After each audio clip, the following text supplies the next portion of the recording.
సహోదరులందరికీ యేసుక్రీస్తు నామంలో వందనాలు. మనందరికీ తండ్రి అయిన దేవునికి స్తుతులు, స్తోత్రములు, కృతజ్ఞతాస్తుతులు చెల్లించుకుంటున్నాం. ప్రియులారా, మనం ప్రార్థన చేసుకుని వాక్య భాగంలోనికి ప్రవేశిద్దాం. పరలోకమందున్న మా తండ్రి, నీకు స్తుతులు, స్తోత్రములు తండ్రి. జీవాధిపతి, జీవముగల దేవ, ఇదిగో తండ్రి,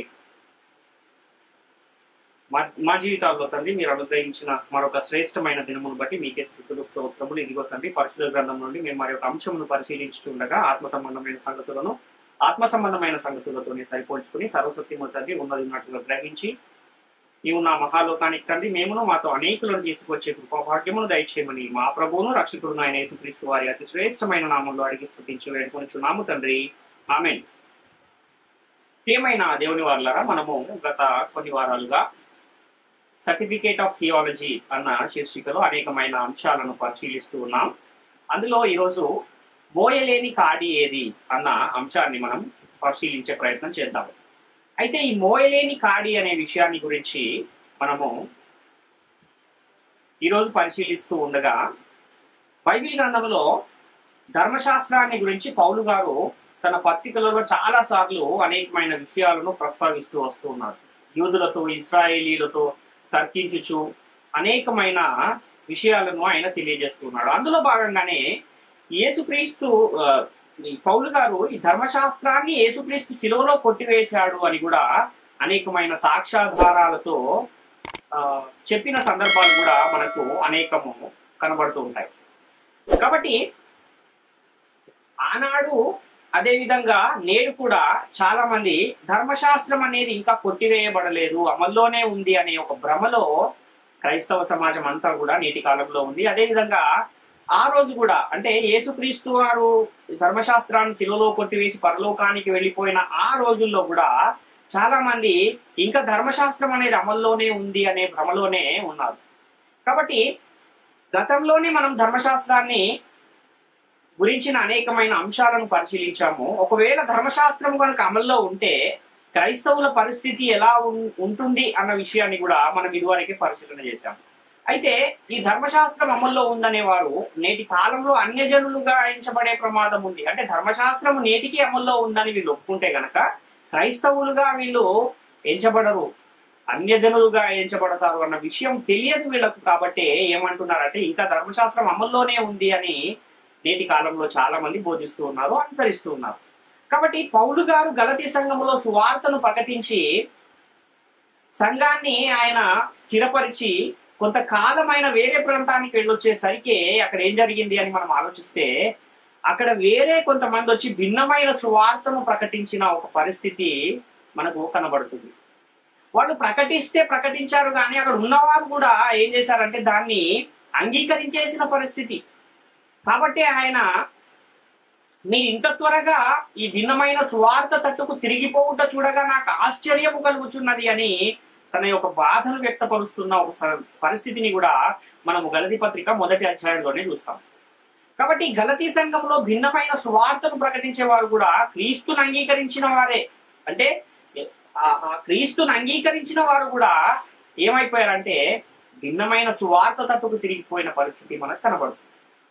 నేటికి కూడా అలాంటి భిన్నమైన బోధలు అనేకము సంఘములో ప్రకటించబడుతున్నాయి. అందులో ఒకటి ఏంటంటే ధర్మశాస్త్రం అనేది నేటి కాలంలో కూడా ఇంకా కూడా అమల్లో ఉంది అనే బోధ నేటి కాలంలో మనకు కనబడుతుంది. కానీ బైబిల్ గ్రంథంలో పాత నిబంధన ఉంది, అలానే క్రొత్త నిబంధన కూడా ఉంది. కనుక ఈ రెండు అమల్లోనే ఉన్నాయి. రెండు ఉన్నాయి కనుక రెండు అమల్లోనే ఉన్నాయి. కాబట్టి మనం రెండింటినీ కూడా అనుసరించాల్సిందే అని వితండవాదం చేస్తున్న వారు చాలా మంది మనకు నేటికి కూడా కనబడుతున్నారు. వారికి ధర్మశాస్త్రం కొట్టివేయబడింది అన్న లేఖనాలు కనబడుతూ ఉన్నా కూడా ఎక్కడో ఏదో ఒక్కటే లేఖనాన్ని పట్టుకుని దాన్నే పట్టుకుని వేలాడుతూ లేదు ఇంకా ధర్మశాస్త్రం అమల్లోనే ఉంది అనే ఒక పరిస్థితుల్లో వాళ్ళు ఉండిపోయారు. కానీ పరిశుద్ధ గ్రంథం మాత్రము చాలా స్పష్టంగా ధర్మశాస్త్రాన్ని యేసుక్రీస్తు శిలువలో కొట్టివేశాడు అని తెలియజేస్తుంది. 1వ శతాబ్ద కాలంలోనే యేసుక్రీస్తు వారు శిలువలో ధర్మశాస్త్రాన్ని కొట్టివేసిన తర్వాత కూడా ధర్మశాస్త్రము లేక పాత నిబంధన ఇంకా అమల్లోనే ఉందని భ్రమపడే ప్రజలు ఆ రోజుల్లోనే ఉన్నారు. ఏముంది అంటే వాళ్ళకు ఒక ముసుగు ఉంది అని పౌలు గారు చెబుతున్నారు. కొరింథీయులకు రాసిన 2వ పత్రిక 3వ అధ్యాయం 14వ వచనాన్ని మనం చూస్తే, మరియు వారి మనస్సులు కఠినములాయను గనుక నేటి వరకు పాత నిబంధన చదవబడినప్పుడు అది క్రీస్తునందు కొట్టివేయబడినని వారికి తేటపరచబడక ఆ ముసుగే నిలిచి ఉన్నది అంటున్నాడు. అంటే నిజానికి కొట్టివేయబడింది, కానీ వాళ్లకు కొట్టివేయబడింది అన్న విషయం ఏమవలేదంటే అర్థం కాలేదు, తేటపరచబడక అంటున్నాడు. కాబట్టి ఈ ధర్మశాస్త్రం అనే ముసుగు వేసుకుని ఉన్నారు. అది కొట్టివేయబడినా కూడా గ్రహించలేని పరిస్థితుల్లో ఆ కాలంలో కూడా చాలా మంది ఉన్నారు, నేటి కాలంలో కూడా అలాంటి వారు చాలా మంది మనకు కనబడుతున్నారు. కాబట్టి ధర్మశాస్త్రం కొట్టివేయబడినని వారికి తేటపరచబడక అంటున్నాడంటే వాళ్ళకి ఆ విషయం అర్థం కాలేదు అన్న విషయం మనకి ఇక్కడ అర్థమవుతుంది. అంతేకాకుండా ఈ ధర్మశాస్త్రం అనేది వాగ్దాన సంతానం వచ్చు వరకే అమల్లో ఉంటుంది అని మనకు లేఖనాలు కనబడుతున్నాయి. ఇశ్రాయేలీయులను యేసుక్రీస్తు యొద్దకు నడిపించడానికి ధర్మశాస్త్రం అనేది ఒక బాల శిక్షకుడుగా ఉంది అని కూడా గలతీ పత్రిక 3వ అధ్యాయంలో 19వ వచనంలో మనం చూస్తున్నాం. ఇంకా ఈ ధర్మశాస్త్రము ఎలా ఉంది అంటే రాబోచున్న మేలుల ఛాయ గలదియే గాని నిజ స్వరూపం గలది కాదు అని హెబ్రీ పత్రిక 10వ అధ్యాయం 1వ వచనం తెలియజేస్తుంది. అలాగే ధర్మశాస్త్రం వలన ఏ మనుషుడు కూడా దేవుని యొక్క నీతిమంతుడుగా తీర్చబడడు అని కూడా చాలా స్పష్టంగా రోమపత్రికలో మనం చూస్తాం. కాబట్టి మొదటి శతాబ్ద కాలములో ధర్మశాస్త్రం అమల్లో ఉందని చెప్పేవారితో పౌలు గారు ధర్మశాస్త్రానికి వేరుగా దేవుని నీతి బయలుపరచబడుతుంది అని చెబుతున్నారు. ఒకవేళ ధర్మశాస్త్రం అమల్లో ఉంటే మళ్ళీ ధర్మశాస్త్రానికి వేరుగా దేవుని నీతి బయలుపరచబడాల్సిన అవసరం ఏముంది? లేదు కదా. కానీ ఆయన ధర్మశాస్త్రానికి వేరుగా దేవుని నీతి బయలుపరచబడుతుంది అంటున్నాడు అని అంటే ధర్మశాస్త్రం అనేది ఆ కాలంలోనే ఏమైంది, అది అమల్లో లేదు అన్న విషయం అర్థమవుతుంది. రోమపత్రిక 3వ అధ్యాయం 21వ వచనాన్ని మనం చూస్తే ఇట్లుండగా ధర్మశాస్త్రమునకు వేరుగా దేవుని నీతి బయలుపరచబడుతున్నది, దానికి ధర్మశాస్త్రమును ప్రవక్తలను సాక్ష్యం ఇచ్చుచున్నారు అని చెప్తున్నారు పౌలు గారు. అదేవిధంగా రోమపత్రిక 3వ అధ్యాయం 28వ వచనాన్ని మనం చూస్తే కాగా ధర్మశాస్త్ర సంబంధమైన క్రియలు లేకుండా విశ్వాసం వలననే మనుషులు నీతిమంతులుగా తీర్చబడుచున్నారని ఎంచుచున్నాము అంటున్నాడు. అంటే ఒకవేళ ధర్మశాస్త్రము వలననే నీతిమంతులుగా అందరూ ఎంచబడిపోతే ధర్మశాస్త్రము వలననే ఒక నీతిమంతులుగా మారిపోయే ఒక అవకాశమే కనుక ఉండుంటే మరలా కొత్త నిబంధన ఇవ్వాల్సిన అవసరమే ఉండేది కాదు కదా. ఒక చట్టం అమల్లో ఉన్నప్పుడు ఇంకో చట్టం అమల్లో ఉంటుందా అంటే రెండు ఒకేసారి పనిచేస్తాయా అంటే పనిచేయవు. కానీ ఇక్కడ ధర్మశాస్త్ర సంబంధమైన క్రియలు లేకుండా విశ్వాసము వలననే మనుషులు నీతిమంతులుగా తీర్చబడుచున్నారు అని చెప్తున్నాడు. అంటే ఆ కాలానికే ధర్మశాస్త్రం అనేది లేదు అన్న విషయం అర్థమవుతుంది. రోమపత్రిక 3వ అధ్యాయం 26వ వచనాన్ని కూడా మనం చూస్తే క్రీస్తు యేసు రక్తమునందలి విశ్వాసము ద్వారా ఆయనకు కరుణాధారముగా బయలుపరచను దేవుడిప్పటి కాలమందు తన నీతిని కనపరుచు నిమిత్తము తాను నీతిమంతుడును యేసునందు విశ్వాసము గల వానిని నీతిమంతులుగా తీర్చువాడునై ఉంటకు ఆయన అలాగూ చేసెను అంటున్నారు. అంటే విశ్వాసం అనేది ఎలా వస్తుంది, రక్షణ అనేది ఎలా వస్తుంది? ఒక మనిషి రక్షించబడాలంటే దేన్ని నమ్మితే రక్షణ వస్తుంది, దేన్ని అనుసరిస్తే రక్షణ వస్తుంది అని మనం ఆలోచిస్తే క్రీస్తు నందలి విశ్వాసము, క్రీస్తు రక్తమునందలి విశ్వాసము ద్వారా వస్తుంది రక్షణ. విశ్వాసం కూడా అలానే వస్తుంది. ఒకవేళ ధర్మశాస్త్రమే కనుక అమల్లో ఉంటే ఇది అవసరం లేదు కదా అన్న ఈ కనీస అవగాహన కూడా లేకుండా నేటి కాలంలో అనేకులు ధర్మశాస్త్రం ఇంకా అమల్లోనే ఉంది అన్న విషయము వాళ్ళు చెబుతున్నారు. అంటే మొదటి శతాబ్దం నుండి నేటి వరకు కూడా ఎవరు రక్షింపబడాలన్నా, ఎవరు విశ్వాసులుగా మారాలన్నా యేసు రక్తము వలననే అది జరుగుతుంది, కానీ ధర్మశాస్త్రం వలన జరగదు అని పౌలు గారు ఇక్కడ చాలా స్పష్టంగా తెలియజేస్తున్నారు. నేడు కూడా ధర్మశాస్త్రము వలన నీతిమంతులుగా తీర్చబడలేము, యేసుక్రీస్తునందలి విశ్వాసము వలననే అనగా క్రొత్త నిబంధన వలననే నీతిమంతులుగా తీర్చబడతారని చెబుతూ ఉంటే చాలా మంది ఏమంటున్నారంటే ధర్మశాస్త్రం కూడా అమల్లోనే ఉంది, దాన్ని కూడా మనం అనుసరించాలి అని బోధిస్తున్నారు. ఆ విధంగా బోధించి అనుసరించే బోధకులు ఉన్నారు, అదేవిధంగా ఆ బోధకులను అనుసరించే విశ్వాసులు కూడా చాలా మంది మనకు కనబడుతుంటారు. అంటే ఆ కాలంలో పౌలు గారు సువార్త ప్రకటన చేశారు. ఆ సువార్తకు లోబడి చాలా మంది అన్యజనులు కూడా ఏం చేశారు, ఆ సువార్తకు లోబడి విశ్వసించి బాప్తిస్మం పొంది సంఘములో చేర్చబడ్డారు. అలా సువార్తను విశ్వసించిన అన్యజనులు రక్షింపబడాలంటే నేటి కాలంలో అయినా మొదటి శతాబ్దంలో అయినా బాప్తిస్మం పొందితే రక్షణ వస్తుందా, లేక సున్నతి పొందితే రక్షణ వస్తుందా అనే ఒక వివాదము మొదటి శతాబ్ద కాలంలోనే సంఘంలో వచ్చింది. ఆ వివాదానికి పౌలు గారు చూపించిన పరిష్కారాన్ని కూడా మనం గమనించగలిగితే అపోస్తల కార్యాలు 14వ అధ్యాయంలో 24 నుంచి 28 వచనాలు మనం పరిశీలన చేయగలిగితే, తరువాత ఫిసిదియా దేశమంతటా సంచరించి పంపూలియకు వచ్చిరి, మరియు పెర్గేలో వాక్యము బోధించి అత్తాలియకు దిగి వెళ్ళిరి. అక్కడ నుండి ఓడ ఎక్కి తాము నెరవేర్చిన పని నిమిత్తము దేవుని కృపకు అప్పగింపబడిన వారై మొదట బయలుదేరిన అంతియొకయకు తిరిగి వచ్చిరి. వారు వచ్చి సంఘమును సమకూర్చి దేవుడు తమకు తోడయుండి చేసిన కార్యములన్నీ అన్యజనులు విశ్వసించుటకు ఆయన ద్వారము తెరిచిన సంగతి వివరించిరి.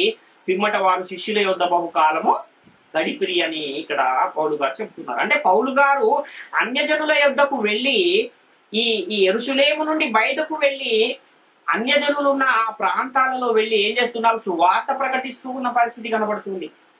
ఆ ప్రకటించిన సువార్తకు అన్యజనులు కూడా ఏం చేస్తూ ఉన్నారు? దాన్ని నమ్మి విశ్వసించి సంఘములో చేర్చబడుతూ ఉన్న ఒక పరిస్థితి కనబడుతుంది. అంటే దేవుడు ఏం చేస్తున్నాడంటే ఇశ్రాయేలీయులు యూదులు మాత్రమే కాదు కానీ అన్యజనులు కూడా దేవుని రాజ్యంలో చేరడానికి ఒక ద్వారాన్ని తెరుస్తూ ఉన్నట్టుగా ఇక్కడ పౌలు గారు సాక్ష్యం ఇస్తూ ఉన్నారు. అంటే కొత్తగా సంఘంలో చేరిన అన్యజనులను యూదులు ఏం చెబుతున్నారంటే ఎక్కడెక్కడైతే ఈ పౌలు గారు వెళ్లి సువార్తను ప్రకటించి యేసుక్రీస్తు రక్తము వలననే రక్షణ వస్తుంది, యేసుక్రీస్తు నామమును బట్టే రక్షణ వస్తుంది, బాప్తిస్మం పొందితే రక్షణ వస్తుంది అని చెప్పిన ఆ ప్రాంతాలకు వెళ్ళి కొంతమంది ఏం చెబుతున్నారంటే లేదు రక్షణ పొందాలంటే సున్నతి పొందితేనే రక్షణ అని వాళ్ళు బోధించే అనేకులను ఏం చేస్తున్నారంటే విశ్వాసము నుండి తప్పించే ప్రయత్నము చేసిన ఒక పరిస్థితి కూడా మనం చూస్తున్నాం. ఈ 15వ అధ్యాయం అపోస్తుల కార్యాలు 1-2 వచనాలు మనం చూస్తే, కొందరు యూదయ నుండి వచ్చి మీరు మోషే నియమించిన ఆచారము చొప్పున సున్నతి పొందితేనే గాని రక్షణ పొందలేరని సహోదరులకు బోధించిరి. పౌలునకును బర్నబాకును వారితో విశేష వివాదమును తర్కమును కలిగినప్పుడు ఈ అంశము విషయమై పౌలును బర్నబాయు తమలో మరికొందరును యెరూషలేమునకు అపోస్తలుల యొద్దకును పెద్దల యొద్దకును వెళ్ళవలెనని సహోదరులు నిశ్చయించిరి అని ఇక్కడ మనం చూస్తున్నాం. అంటే ఇక్కడ ఫిసిదియా మరియు అంతియోకయ ఈ ప్రాంతాలలో, పంపులియా ఈ ప్రాంతాలలో, అతాలియా అనే ఈ ప్రాంతములన్నింటిలో కూడా పౌలు గారు బోధించిన బోధకు వ్యతిరేకంగా ఇక్కడ యూదయ నుండి వచ్చిన కొందరు ఏం చేస్తున్నారంటే మోషే నియమించిన ఆచారము చొప్పున ఏం చేయాలంటున్నారు? సున్నతి పొందితేనే రక్షణ పొందుతారు అని చెప్తున్నారు. అంటే ధర్మశాస్త్రాన్ని కూడా మీరు అనుసరించాలి అని వారు చెప్పకనే అక్కడ వారికి చెబుతూ ఉన్న ఒక సందర్భం. అంటే యేసుక్రీస్తుని ప్రభు అని, దేవుని కుమారుడని, దేవుడు ఆయనను మృతులలో నుండి లేపాడని విశ్వసించి యేసుక్రీస్తు నామంలో బాప్తిస్మం పొందితే రక్షింపబడతానని పౌలు గారు ప్రకటిస్తూ వెళుతూ ఉంటే యెరూషలేము యూదయ నుండి వచ్చిన కొందరు ఏం చేస్తున్నారంటే లేదు ధర్మశాస్త్రం అనేది ఇంకా అమల్లోనే ఉంది కాబట్టి సున్నతి పొందితేనే రక్షణ పొందుతారు అనే ఒక బోధను అక్కడ వాళ్ళు ప్రకటిస్తున్నారు. ఇప్పుడు అక్కడ ఏం జరుగుతుంది అన్నప్పుడు ఒక ఆయన వచ్చి అలా చెప్పాడు, వీళ్ళు వచ్చి ఇలా చెప్పారు. అప్పుడు ఏమైపోతుంది? వారిలో ఒక సందేహం అనేది మొదలవుతుంది. ఇంతకీ ఏది సత్యము అన్న ఒక సందేహము వారి మనసులలో ఏమైపోతుంది? సందేహం పుట్టే ఒక ప్రమాదం ఉంది. అదే విధంగా పరిశుద్ధ గ్రంథము నేటి కాలంలో కూడా ధర్మశాస్త్రం కొట్టివేయబడింది అని పరిశుద్ధ గ్రంథం చెబుతూ ఉంటే కొంతమంది ఏమో కొన్ని లేఖనాలను పట్టుకుని లేదు ఇంకా ధర్మశాస్త్రం అమల్లోనే ఉందని చెబుతున్నారు. ఇప్పుడు 2 రకాల బోధలు ఉన్నప్పుడు ఏం జరుగుతుంది అంటే తప్పకుండా ఒక సందేహములో ఉండే ఒక పరిస్థితి నెలకొని ఉంది. అలాంటి పరిస్థితి మనము మొదటి శతాబ్ద కాలంలో కూడా చూస్తున్నాం. కానీ ధర్మశాస్త్రము వలన ఏ శరీరియు దేవుని ఎదుట నీతిమంతుడు కాలేకపోతున్నాడు కనుకనే దేవుడు ఏం చేశాడు? తన సొంత కుమారుడైన యేసుక్రీస్తుని లోకానికి పంపించి ఆయన శరీరమందు మన పాపములకు శిక్ష విధించి ధర్మశాస్త్రాన్ని శిలువలో కొట్టివేసిన పరిస్థితిని మనం చూస్తున్నాం. ఒకవేళ ధర్మశాస్త్రం వలననే నీతి వస్తే, ధర్మశాస్త్రం వలననే మనుషులు రక్షింపబడిపోతే యేసుక్రీస్తు మళ్ళా ఈ లోకానికి రావాల్సిన అవసరం ఏముంది? ఆయన శిలువ మీద తన ప్రాణాన్ని పెట్టి రక్తాన్ని కార్చవలసిన అవసరం ఏముంది? లేదు కదా. కానీ యేసుక్రీస్తు ఈ లోకానికి వచ్చాడు, అనేక శ్రమలను అనుభవించాడు, శిలువ శిక్షనైనా భరించి తన రక్తాన్ని కార్చి రక్షణను సిద్ధపరిచాడు, దేవుని యొద్ద ఒక మార్గాన్ని సిద్ధపరిచాడు. అంటే అప్పుడు ఈ ధర్మశాస్త్రము చేయలేని ఒక పనిని ఇక్కడ యేసుక్రీస్తు వారు చేస్తున్నారు అనే ఒక విషయాన్ని మనం ఇక్కడ గమనించాలి. అంటే ధర్మశాస్త్రము కంటే శ్రేష్టమైన నిరీక్షణ ఒకటి దాని వెంట ప్రవేశపెట్టబడుతుంది అన్న విషయాన్ని మనం గమనించాలి. దాని ద్వారా మనం దేవుని యొద్దకు చేరగలుగుతూ ఉన్నాం.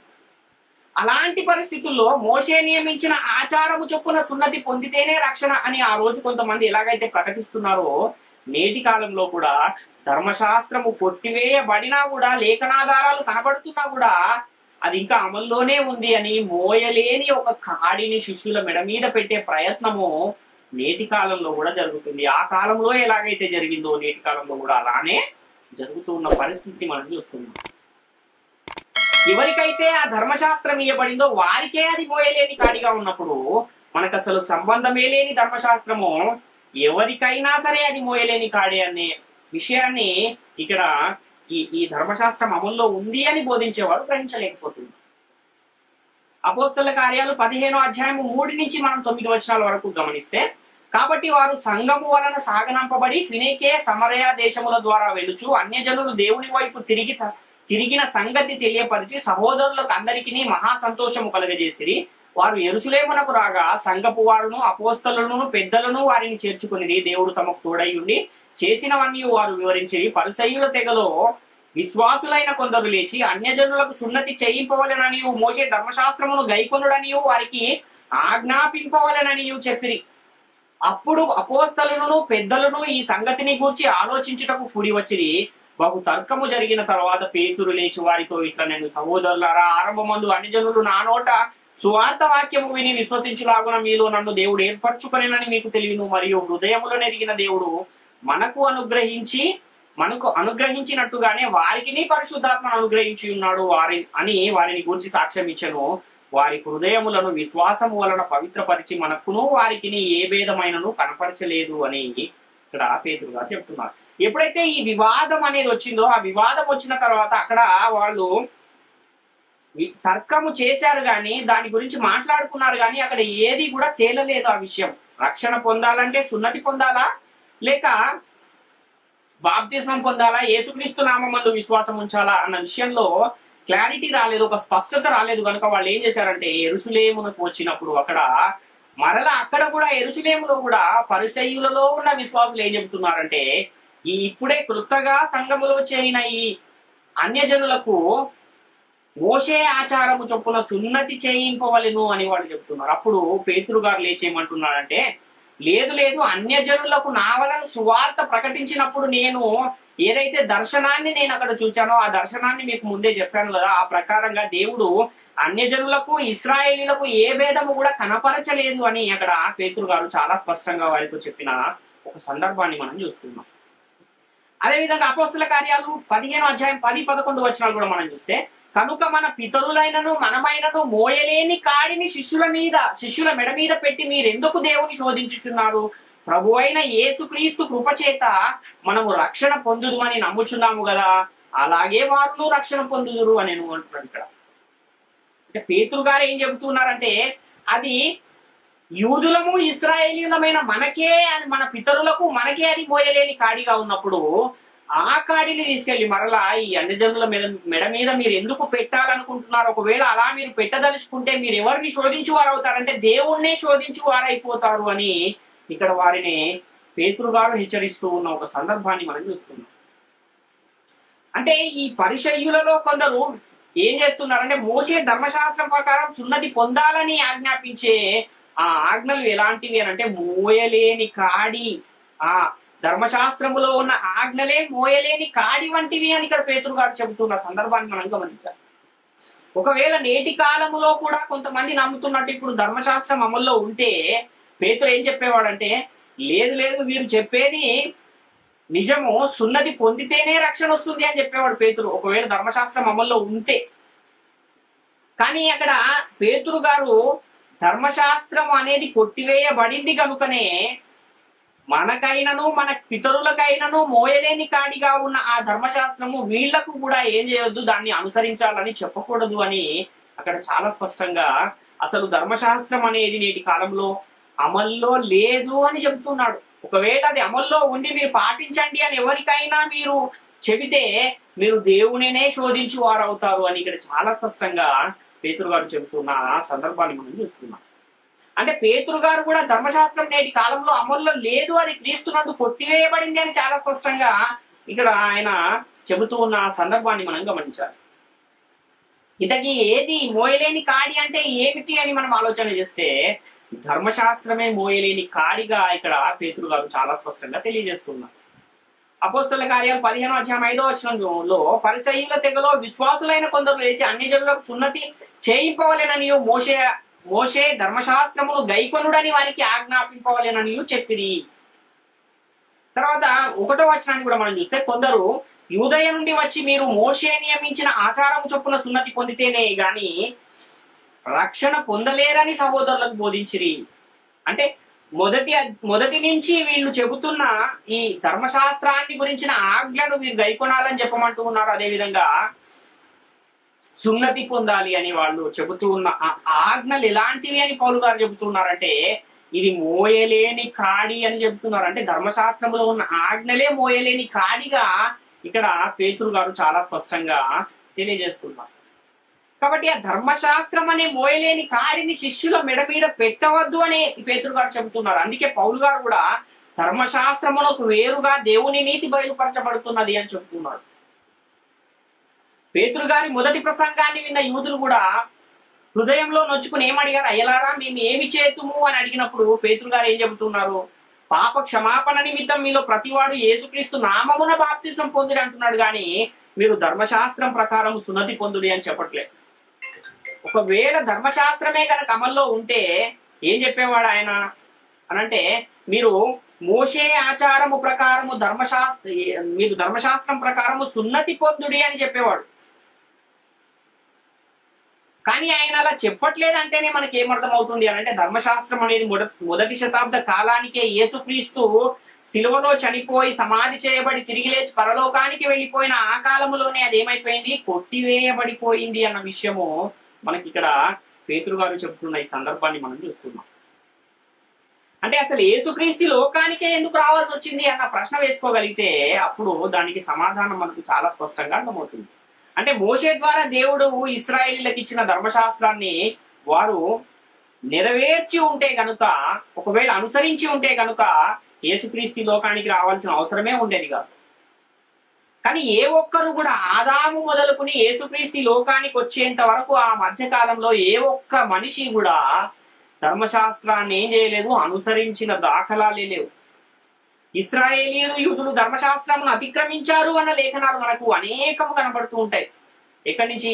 ఆది కాండము నుంచి మొదలుకుంటే మలాకీ గ్రంథం వరకు కూడా అనేక మార్లు ధర్మశాస్త్రాన్ని వీరు అతిక్రమించారు, దేవుని ఆజ్ఞలను అతిక్రమించారు, దేవుణ్ణి విడిచిపెట్టి వెళ్ళిపోయారు అన్న లేఖనాలు చాలా కనబడుతుంటాయి. కాబట్టి ఏది మోయలేని కాడి అని మనం ఆలోచన చేస్తే ధర్మశాస్త్రం అనేది మోయలేని కాడిగా ఇక్కడ చాలా స్పష్టంగా పేతురు గారు కానీ పౌలు గారు కానీ చెబుతున్న ఈ సందర్భాన్ని మనం గమనించాలి. అపోస్తలుల కార్యాలు 15:27-29 కూడా మనం చూస్తే, కాగా యూదాను సీలను పంపి ఉన్నాము, వారును నోటి మాటతో ఈ సంగతులు మీకు తెలియజేతురు. విగ్రహములకు అర్పించిన వాటిని రక్తమును గొంతు పిసికి చంపిన దానిని జారత్వమును విసర్జింపవలెను. ఈ అవశ్యమైన వాటికంటే ఎక్కువైన ఏ భారమును మీ మీద మోపకూడదని పరిశుద్ధాత్మకును మాకును తోచెను. వీటికి దూరముగా ఉండటకు జాగ్రత్త పడితీరా, అది మీకు మేలు, మీకు క్షేమము కలుగును అంటున్నాడు. ఒకవేళ వారికి మీరేమైనా ఆజ్ఞలను ఇవ్వదలుచుకుంటే ఏ ఆజ్ఞలను ఇస్తారు అని అంటే, విగ్రహముల జోలికి వెళ్ళొద్దు అన్న ఆజ్ఞ ఒకటి, రక్తమును గొంతు పిసికి చంపిన దాన్ని తినకూడదు అన్న ఆజ్ఞ ఒకటి, జారత్మమును విసర్జింపవలెను అన్న ఆజ్ఞ ఒకటి. ఇవి మాత్రమే వాళ్ళకి ఇవ్వండి తప్ప వీటికంటే మరి ఎక్కువైనది ఇంకేది కూడా వాళ్లకు ఇవ్వకండి అని చెబుతున్నారు.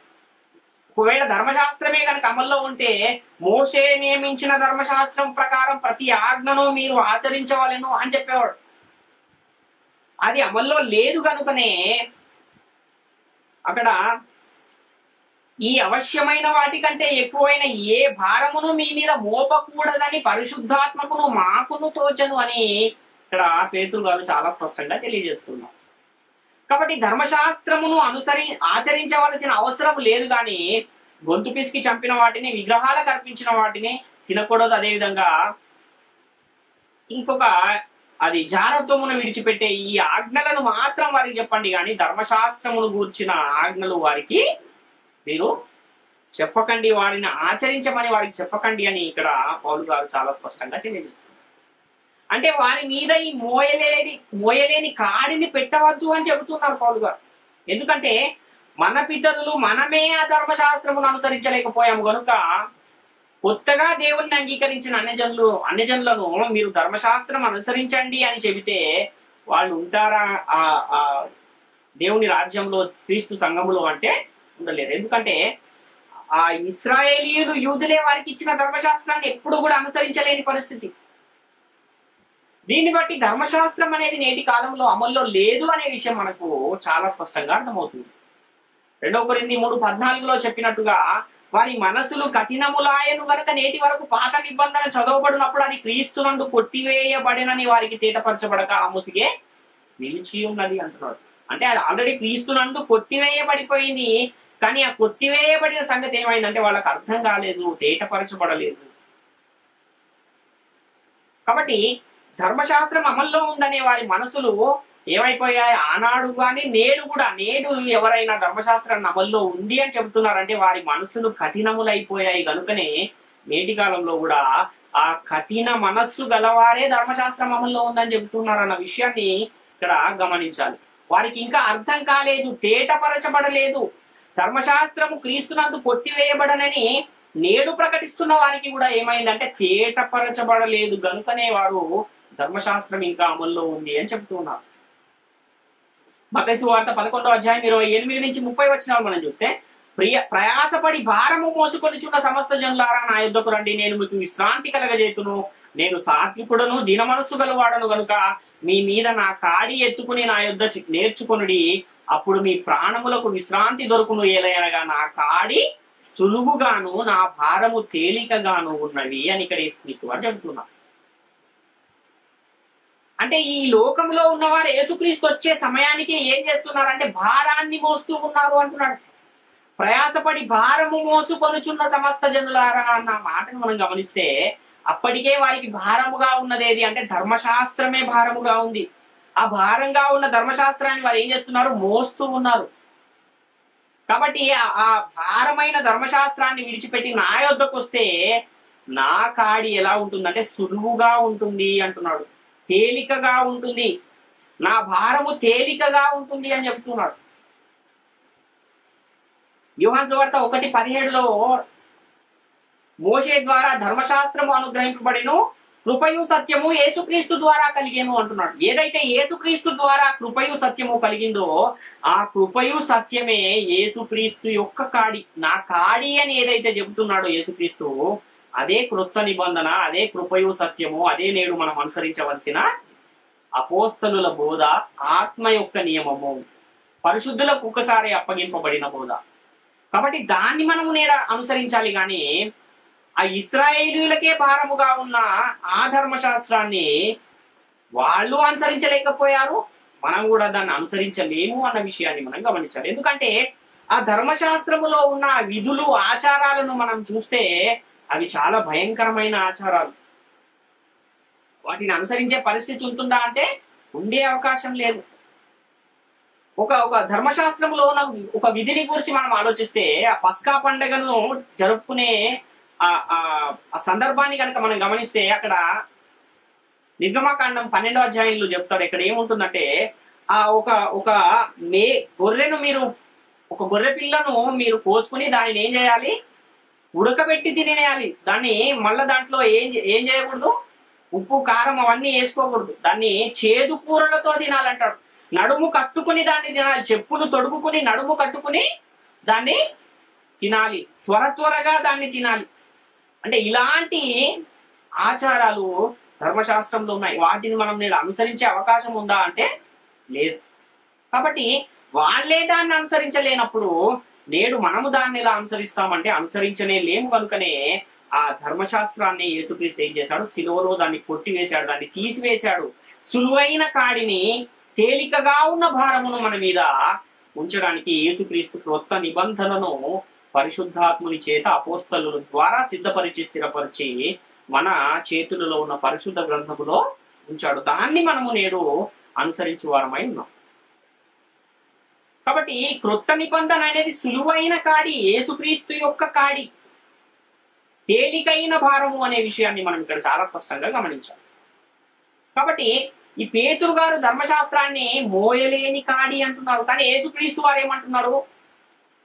భారమైనది కాదు అంటున్నాడు ఆయన. నా కాడి సులువైనది అని యేసుక్రీస్తు వారు చెప్తుంటే పేతురు గారేమో ధర్మశాస్త్రాన్ని గురించి మోయలేని కాడి అని చెబుతున్నారు. ఈ తేడాను కనుక మీరు గమనించినట్లయితే నేటి కాలంలో ధర్మశాస్త్రం అనేది అమల్లో లేదు అని మీరే గ్రహించగలుగుతారు. కాబట్టి ఈ ధర్మశాస్త్రము భారమైనది కనుకనే అది మోయలేనిది కనుకనే దాన్ని యేసుక్రీస్తు వారు శిలువలో కొట్టివేశారు అన్న విషయాన్ని మనం గమనించాలి. 1 యోహాను పత్రిక 5వ అధ్యాయం 2-3 వచనాలు మనం చూస్తే, మనము దేవునిని ప్రేమించుచు ఆయన ఆజ్ఞలను నెరవేర్చు వారమైతిమా, దేవుని పిల్లలను ప్రేమించుచున్నామని దాని వలననే ఎరుగుదుము. మనం ఆయన ఆజ్ఞలను గైకొనుటయే దేవుని ప్రేమించుట, ఆయన ఆజ్ఞలు భారమైనవి కావు అని ఇక్కడ పరిశుద్ధాత్మని బోధలో కూడా యోహాను గారి ద్వారా మరొకసారి సంఘానికి తెలియజేస్తున్న పరిస్థితిని మనం చూస్తున్నాం. కాబట్టి ధర్మశాస్త్రం అనేది మోయలేని కాడి అని పరిశుద్ధ గ్రంథం తెలియజేస్తూ ఉన్న ఒక సందర్భాన్ని మనం ఇక్కడ గమనించాలి. ఒకప్పుడు ఇశ్రాయేలు ధర్మశాస్త్రాన్ని అతిక్రమించడం మూలంగా అదేమైపోయింది, ఇంకా కఠినమైపోయింది. ఏ ఒక్కరు కూడా దాన్ని అనుసరించలేకపోతున్నారు. ఎవరు కూడా దాన్ని అనుసరించలేకపోతున్నారు కనుకనే లేఖనం అనేది ఏం చేస్తుంది అని అంటే మోయలేని కాడిగా మారి లేఖనం అందరినీ పాపములో బంధించే ఒక పరిస్థితి పాత నిబంధన కాలంలో ఉంది. గలతీ పత్రిక 3వ అధ్యాయం 22-23 వచనాలను చూస్తే, యేసుక్రీస్తునందలి విశ్వాస మూలముగా కలిగిన వాగ్దానము విశ్వసించు వారికి అనుగ్రహించబడినట్లు లేఖనము అందరినీ పాపములో బంధించెను అంటున్నాడు. ఏం చేసింది లేఖనం అందరినీ పాపములో బంధించి? ఎందుకనే పాపములో బంధించింది అనంటే దాన్ని ఎవరు కూడా అనుసరించలేకపోతున్నారు కనుక అది అందరినీ పాపములో బంధించింది. 23వ వచనాన్ని మనం చూస్తే, విశ్వాసము వెల్లడి కాకమునుపు ఇక ముందుకు బయలుపరచబడబోవు విశ్వాసమును అవలంబింపవలసిన వారముగా చెరలో ఉంచబడినట్టు మనము ధర్మశాస్త్రమునకు లోనైన వారమైతిమి అంటున్నాడు. అంటే ధర్మశాస్త్రం అనేది ఒక చెరగా పరిశుద్ధ గ్రంథం తెలియజేస్తుంది. ఒక చెరసాలగా, ఒక జైలుగా అది బంధించేదిగా కనబడుతుంది. అలాంటి మోయలేని కాడిని, అలాంటి చెరలో నుండి మనల్ని విడిపించడానికే యేసుక్రీస్తు వారు వచ్చి ఆ ధర్మశాస్త్రాన్ని శిలువలో కొట్టివేసిన ఒక పరిస్థితి మనకు కనబడుతుంది. కాబట్టి ఆ చెర, అది చెర కాబట్టే, అది అందరినీ బంధిస్తుంది కాబట్టే అందరూ కూడా లేఖనాన్ని అతిక్రమించి ఏమైపోతున్నారంటే పాపానికి దాసులైపోయే పరిస్థితి కనబడుతుంది. ధర్మశాస్త్రం అనేది అమల్లో ఉంది కనుకనే వారి పాపానికి దాసులుగా ఉన్నారు. ఒకవేళ ధర్మశాస్త్రం అమల్లో లేకపోతే పాపానికి దాసులయ్యే అవకాశమే లేదు. రోమపత్రిక 6వ అధ్యాయం 17-21 వచనాలను చూస్తే, మీరు పాపమునకు దాసులయ్యి ఉంటుంది కానీ ఏ ఉపదేశ క్రమమునకు మీరు అప్పగింపబడితిరో దానికి హృదయపూర్వకముగా లోబడిన వారై పాపము నుండి విమోచింపబడి నీతికి దాసులైతిరి. ఇందుకు దేవునికి స్తోత్రము. మీ శరీర బలహీనతను బట్టి మనుష్య రీతిగా మాట్లాడుచున్నాను. ఏమనగా అక్రమము చేయుటకై అపవిత్రతకును అక్రమమునకును మీ అవయవములను దాసులుగా ఎలాగో అప్పగించుతారో అలాగే పరిశుద్ధత కలుగుటకై ఇప్పుడు మీ అవయవములను నీతికి దాసులుగా అప్పగించుడి. మీరు పాపమునకు దాసులై ఉన్నప్పుడు నీతి విషయమై నిర్బంధము లేని వారై ఉంటిరి. అప్పటి క్రియల వలన మీకేమి ఫలము కలిగెను? వాటిని గురించి మీరు ఇప్పుడు సిగ్గుపడుచున్నారు కారా? వాటి అంతము మరణమే అంటున్నాడు. అంటే ధర్మశాస్త్రం అమల్లో ఉన్న కాలంలో మీరు ఎలా ఉన్నారంటే నీతి విషయమై నిర్బంధించబడి ఉన్నారు, పాపమునకు దాసులై ఉన్నారు. అప్పటి క్రియల వలన మీకు కలిగిన ఫలితం ఏమి ఏంది కూడా లేదు, సిగ్గుపడే వారిగా మీరు ఉన్నారు అని చెప్తున్నాడు. అది అలాంటి పరిస్థితులను కలగజేస్తూ ఉంది కనుకనే, మోయలేని కాడిగా ఉంది కనుకనే, భారమైనదిగా ఉంది కనుకనే దాన్ని యేసుక్రీస్తు వారు ఏం చేశారు, శిలువలో దాన్ని కొట్టివేశారు. కానీ మాకు ఇంకా ధర్మశాస్త్రం అమల్లో ఉందనే వారు ఒకసారి తమ్మును తామే పరిశీలించుకోవాలి. ఎందుకంటే ధర్మశాస్త్రం నేటి కాలంలో అమల్లో ఉంటే పాపానికి దాసులైపోతారు. ఎవరైతే ధర్మశాస్త్రం అమల్లో ఉంది అంటున్నారు అంటే మేము పాపానికి దాసులమైనా పర్వాలేదు, మాకు నిత్యజీవం రాకపోయినా పర్వాలేదు అంటే ఇంకా మీ ఇష్టం.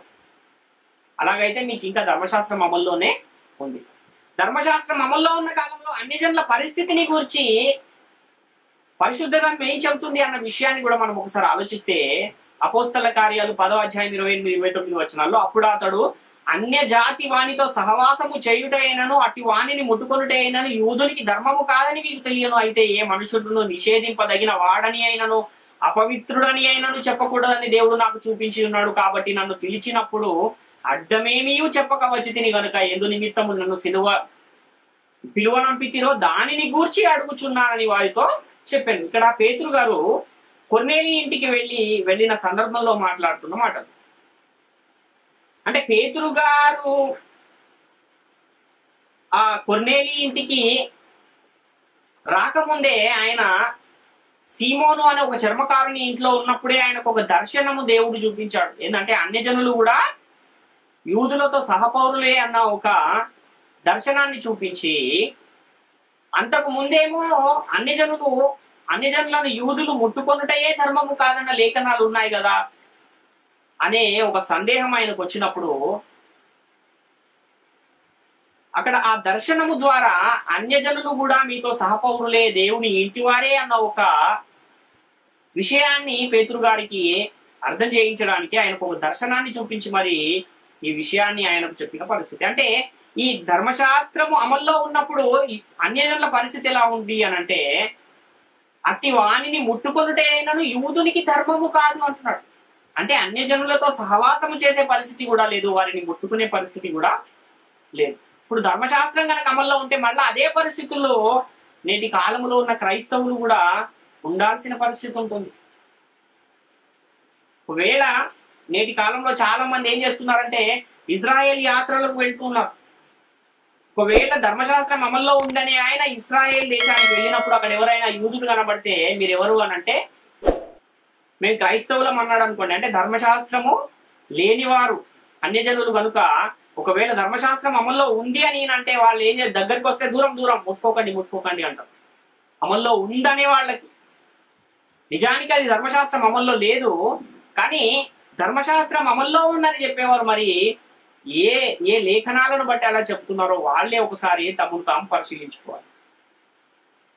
ఇలాంటి పరిస్థితులు ఉన్నాయి కనుకనే అన్యజనులకు యూదులకు మధ్య ఒక అడ్డుగోడగా ధర్మశాస్త్రం ఉంది కనుకనే, అదొక మోయలేని కాడిగా ఉంది కనుకనే, అది భారమైనదిగా ఉంది కనుకనే అలాంటి పరిస్థితుల నుండి అన్యజనులను బయటికి తీసుకురావడానికి, వారికి విడుదలను కలగజేయడానికి యేసుక్రీస్తు వారు ధర్మశాస్త్రాన్ని చివరిలో కొట్టివేశారు అన్న విషయాన్ని మనం గమనించాలి. ఈ ఎలాంటిది ధర్మశాస్త్రము? అదేమైనా మంచిది కాదా? ధర్మశాస్త్రం అంటే అది చాలా మంచిది, మేలైనది, ఉత్తమమైనది, జ్ఞాన సత్య స్వరూపమైనది, సత్యము గలది, శ్రేష్టమైనది. మరి ఇంత మంచి ధర్మశాస్త్రం ఎందుకు మోయలేని కాడిగా భారంగా మారింది అన్న విషయాన్ని మనం ఆలోచిస్తే, ధర్మశాస్త్రానికి పాపమును తెలియజేసే శక్తి ఉంది కానీ పాపాన్ని తీసివేసే శక్తి లేదు. యాకోబు పత్రిక 2వ అధ్యాయం 10-11 వచనాలను చూస్తే, ఎవడైనాను ధర్మశాస్త్రం అంతయు గైకొని ఒక ఆజ్ఞ విషయంలో తప్పిపోయిన ఎడల ఆజ్ఞలన్నిటి విషయంలో అపరాధి అగును. వ్యభిచరింపవద్దని చెప్పిన వాడు నరహత్య చేయవద్దని చెప్పాను కనుక నీవు వ్యభిచరింపకపోయినను నరహత్య చేసిన ఎడల ధర్మశాస్త్ర విషయంలో అపరాధి వైతివి అని ఇక్కడ మనం చూస్తున్నాం. అంటే ప్రతి ఆజ్ఞను కూడా అనుసరించాలి. ఒక 10 ఆజ్ఞల్లో ఒక 7 అనుసరించి 3 నేను అనుసరించాను అని అంటే ఆ అనుసరించిన 7 విషయంలో కూడా అపరాధిగా మారిపోయే ఒక పరిస్థితి ధర్మశాస్త్రంలో ఉంది. గలతీ పత్రిక 3వ అధ్యాయం 10-11 వచనాలు కూడా మనం చూస్తే, ధర్మశాస్త్రము విధించిన క్రియలకు సంబంధులందరూ శాపమునకు లోనై ఉన్నారు. ఎందుకనగా ధర్మశాస్త్ర గ్రంథమందు వ్రాయబడిన విధులన్నీ చేయుటయందు నిలకడగా ఉండని ప్రతివాడును శాపగ్రస్తుడు అని వ్రాయబడి ఉన్నది. ధర్మశాస్త్రము చేత ఎవడును దేవుని ఎదుట నీతిమంతుడని తీర్చబడడం సంగతి స్పష్టమయ్యేలైనగా నీతిమంతుడు విశ్వాస మూలముగా జీవించును అంటున్నారు. అంటే నేటి కాలములో నీతిమంతుడు విశ్వాస మూలముగా జీవించే కాలంలో మనం ఉన్నాం, కానీ ధర్మశాస్త్రము వలన జీవించే కాలంలో లేదు. ఒకవేళ ధర్మశాస్త్రం అమల్లో ఉందంటే శాపగ్రస్తులుగా మారిపోయే ప్రమాదం ఉంది. దేవుని ఎదుట నీతిమంతుడుగా తీర్చబడలేని పరిస్థితి ధర్మశాస్త్రం వలన కలిగింది అని ఇక్కడ చాలా స్పష్టంగా పౌలు గారు చెబుతున్నారు. కాబట్టి ధర్మశాస్త్రం అనేది మోయలేని కాడి కనుకనే, భారమైనది కనుకనే, ధర్మశాస్త్రం వలన శాపగ్రస్తులుగా తీర్చబడుతున్నారు కనుకనే, ధర్మశాస్త్రం వలన యూదులకు ఇశ్రాయేలీయులకు మధ్య ఒక అడ్డుగోడ, మధ్య గోడ ఉంది కనుకనే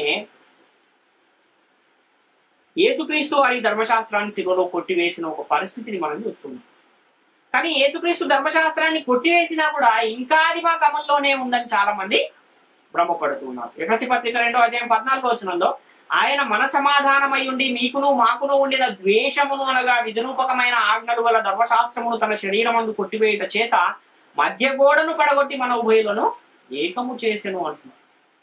అంటే ధర్మశాస్త్రం అనేది అన్యజనులకు ఇశ్రాయేలీయులకు మధ్య ఒక ద్వేషముగా ఉంది కనుకనే దానిని యేసుక్రీస్తు వారు శిలువలో కొట్టివేసిన ఒక పరిస్థితి మనకు కనబడుతుంది. కాబట్టి ఈ ధర్మశాస్త్రం అమల్లో ఉన్నప్పుడు ధర్మశాస్త్రాన్ని అనుసరించిన వారు నీతిమంతులు. ధర్మశాస్త్రం కొట్టివేయబడిన తర్వాత ఎవరైనా నీతిమంతులుగా తీర్చబడాలంటే ఏం చేస్తే నీతిమంతులుగా తీర్చబడతారు అంటే, ధర్మశాస్త్రం అమల్లో ఉన్నప్పుడు ఒకవేళ అనుసరిస్తే నీతిమంతులు, కానీ అనుసరించిన వారు ఎవరైనా ఉన్నారంటే ఎవరు లేరు. అయినా సరే ఒకవేళ అనుసరించిన వారు నీతిమంతులు కనుక యేసుక్రీస్తు వారు శిలువలో కొట్టివేసిన తర్వాత ఒకవేళ నీతిమంతులుగా తీర్చబడాలంటే ఏం చేయాలి అన్న విషయాన్ని కూడా మనం ఆలోచిస్తే, గలతీ పత్రిక 2:15 మనము జన్మము వలన యూదులమే గాని అన్యజనులలో చేరిన పాపులము కాము. మనుషుడు యేసుక్రీస్తునందలి విశ్వాసం వలననే గాని ధర్మశాస్త్ర సంబంధమైన క్రియల మూలమున నీతిమంతుడుగా తీర్చబడడని ఎరిగి మనమును ధర్మశాస్త్ర సంబంధమైన క్రియల మూలముగా కాక క్రీస్తునందలి విశ్వాసము వలననే నీతిమంతులమని తీర్చబడుటకు యేసుక్రీస్తునందు విశ్వాసం ఉంచి ఉన్నాము అంటారు. అంటే యేసుక్రీస్తునందు ఉంచే విశ్వాసము ద్వారా నేటి కాలంలో నీతిమంతులుగా తీర్చబడుతున్నాం తప్ప ధర్మశాస్త్రం వలన నీతిమంతులుగా తీర్చబడే పరిస్థితే లేదు అని ఇక్కడ మనకు అర్థమవుతుంది. అపోస్తల కార్యాలు 21:17-21 కూడా మనం చూస్తే, మేము యెరూషలేమునకు వచ్చినప్పుడు సహోదరులు మమ్మను సంతోషముతో చేర్చుకుని మరునాడు పెద్దలందరూ అక్కడికి వచ్చి ఉండగా పౌలు మాతో కూడా యాకోబు నొద్దకు వచ్చెను. అతడు వారిని కుశలం అడిగి తన పరిచర్య వలన దేవుడు అన్ని జనులలో జరిగించిన వాటిని వివరంగా తెలియజెప్పెను. వారు విని దేవునిని మహిమపరిచి అతన్ని చూచి, సహోదరుడా, యూదులలో విశ్వాసులైన వారు ఎన్ని వేల మంది ఉన్నారో చూచుచున్నావు కదా. వారందరూ ధర్మశాస్త్రమందు ఆసక్తి గలవారు. అన్యజనులలో ఉన్న యూదులు తమ పిల్లలకు సున్నతి చేయకూడదని, మన ఆచారముల చొప్పున నడవకూడదని నీవు చెప్పుట వలన వారందరూ మోషేను విడిచిపెట్టవలెనని బోధించినట్టు వీరు నిన్ను గూర్చి వర్తమానం విని ఉన్నారు అని ఇక్కడ పౌలు గారి మీద ఒక నేరాన్ని వాళ్ళు మోపుతూ ఉన్న సందర్భం. అంటే ధర్మశాస్త్రము వలన ఎవరు కూడా నీతిమంతులుగా తీర్చబడలేరు కాబట్టి సున్నతి చేసుకోకూడదు, మోషే నియమించిన ఆచారాలను ఆచరించకూడదు అని ఇక్కడ ఉన్నవారిలో కొందరు నీవు చెప్పగా విన్నవారు మాకు చెప్పారు అని అక్కడ ఉన్న వారిలో కొంతమంది పౌలు గారిని అడుగుతున్న ఒక పరిస్థితి. అంటే ఇక్కడ పౌలు గారు ఏం చెప్తున్నారు, ధర్మశాస్త్రం అనేది అమల్లోనే లేదు, దాన్ని అనుసరించవలసిన అవసరం లేదు అని చాలా స్పష్టంగా చెప్తూ ఉన్న ఒక సందర్భాన్ని మనం చూస్తున్నాం. కానీ నేడు ధర్మశాస్త్రం మాకు ఇంకా అమల్లోనే ఉందని చెప్పేవారు మరి వాళ్ళు పౌలు కంటే ఎక్కువ జ్ఞానము గలవారేమో. ఒకసారి వారిని వారే పరిశీలించుకోవాలి. గలతీ పత్రిక 6:13 చూస్తే, అయితే వారు సున్నతి పొందిన వారైనను ధర్మశాస్త్రమును ఆచరింపరు, తాము మీ శరీర విషయమందు అతిశయించు నిమిత్తము మీరు సున్నతి పొందవాలని కోరుచున్నారు అంటున్నారు. అంటే సున్నతి ఎందుకు అంటున్నారంటే శరీర విషయంలో ఏం పొందాలి, అతిశయము పొందాలని. అంటే వీరు అన్యజనులలో చేరిన వారు కారు, వీరు పరిశుద్ధులు, వీరు సున్నతి గలవారు అన్న ఒక పేరును 10 మందిలో ఒక పేరును కోరుకోవడానికి మాత్రమే, అతిశయించడానికి మాత్రమే సున్నతి పొందుచున్నారు, కానీ మీరు ధర్మశాస్త్రాన్ని మాత్రం అనుసరించరు అని ఇక్కడ పౌలు గారు చెబుతున్నారు. గలతీ పత్రిక 6:15-16 కూడా చూస్తే, క్రొత్త సృష్టి పొందుటయే గాని సున్నతి పొందుటేందేమీ లేదు, పొందకపోవుటేందేమీ లేదు. ఈ పద్ధతి చొప్పున నడుచుకుని వారందరికీ అనగా దేవుని ఇశ్రాయేలునకు సమాధానమును కృపను కలుగునుగాక. అంటే నేటి కాలంలో ఏది ప్రాముఖ్యమైనది అనంటే క్రొత్త సృష్టి పొందుటయే ప్రాముఖ్యమైనది తప్ప సున్నతి పొందుట అనే దాంట్లో ఏమీ కూడా లేదు అని ఇక్కడ పౌలు గారు చెప్తున్నారు. ఫిలిప్పీ పత్రిక 3:3 కూడా చేస్తే, ఎందుకనగా శరీరమును ఆస్పదము చేసుకొనగా దేవుని యొక్క ఆత్మ వలన ఆరాధించు క్రీస్తు యేసునందు అతిశయపడుచున్న మనమే సున్నతిని ఆచరించు వారము అంటున్నాడు.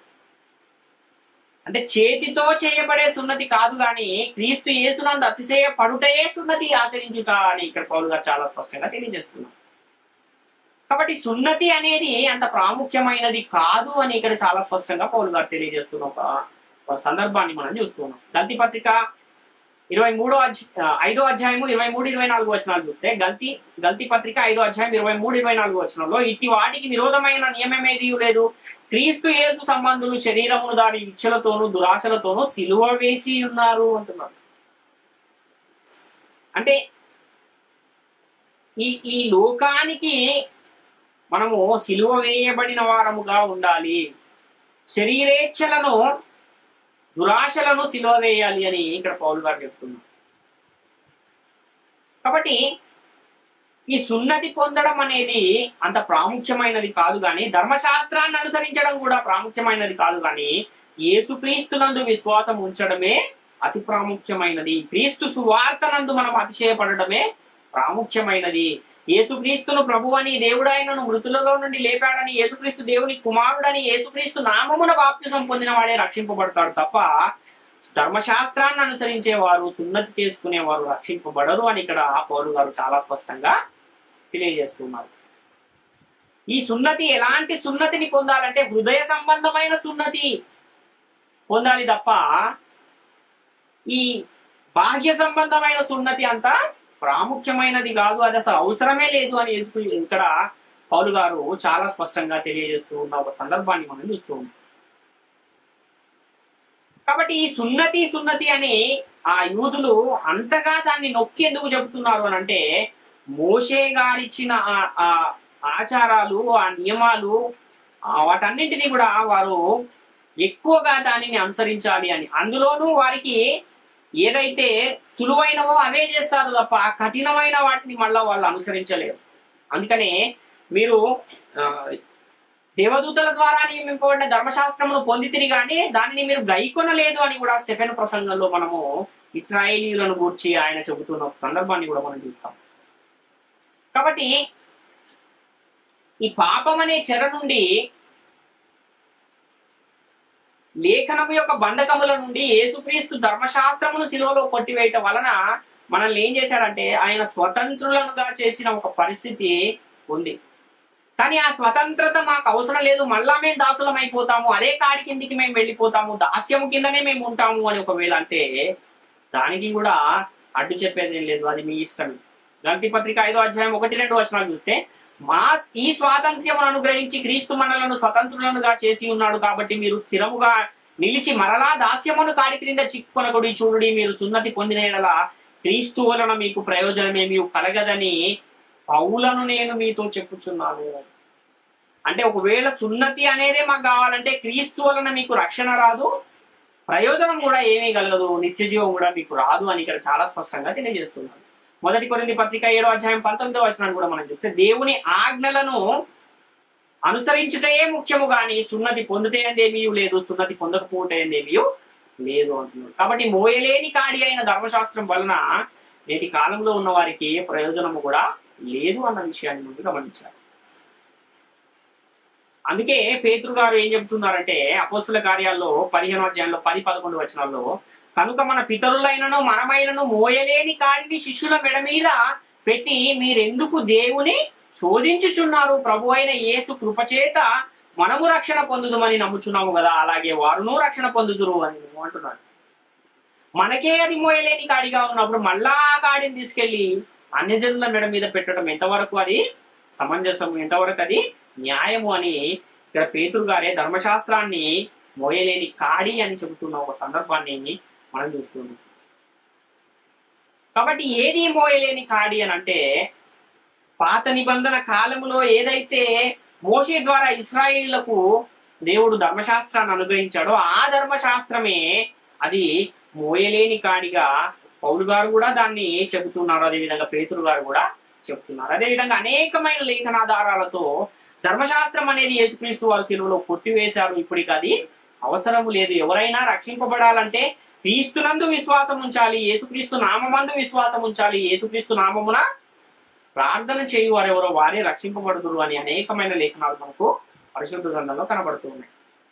కాబట్టి ఏది మోయలేని కాడి అని మనం ఆలోచన చేస్తే ధర్మశాస్త్రం అనేదే మోయలేని కాడి అని మనకు చాలా స్పష్టంగా అర్థమవుతుంది. కాబట్టి నేటి కాలంలో మాకు ఇంకా ధర్మశాస్త్రం అమల్లో ఉంది అనేవారు పాత నిబంధన కాలంలో అన్యజనుల పరిస్థితి ఎలాగైతే ఉందో అదే పరిస్థితులను మరలా ఈ ధర్మశాస్త్రం అమల్లో ఉంది అనేవారు కూడా పాటించవలసిన అవసరం ఉంది. వాళ్ళు ఆ పరిస్థితుల గుండా ప్రయాణం చేయాలి. శాపగ్రస్తులుగా మారిపోయే ప్రమాదం ఉంది, అదేవిధంగా పాపులుగా మారిపోయే ప్రమాదం ఉంది, అదేవిధంగా అన్యజనులతో సహపౌరులు కాని పరిస్థితి ఉంది, దేవుని ఇంటివారు కాని పరిస్థితి ఉంది, నిత్య జీవమే రాని పరిస్థితి ఉంది అని ఇంత స్పష్టంగా పరిశుద్ధులను తెలియజేస్తున్నప్పుడు వాక్యానికి లోబడి ధర్మశాస్త్రము సిలువలో యేసుక్రీస్తు కొట్టివేశాడు అనే ఈ సత్యాన్ని గ్రహించి దేవుని కృపకు మీరందరూ పాత్రలుగా ఉండాలని మిమ్మల్ని అందరూ నా మాటలను ముగిస్తున్నాను. అందరికీ వందనాలు.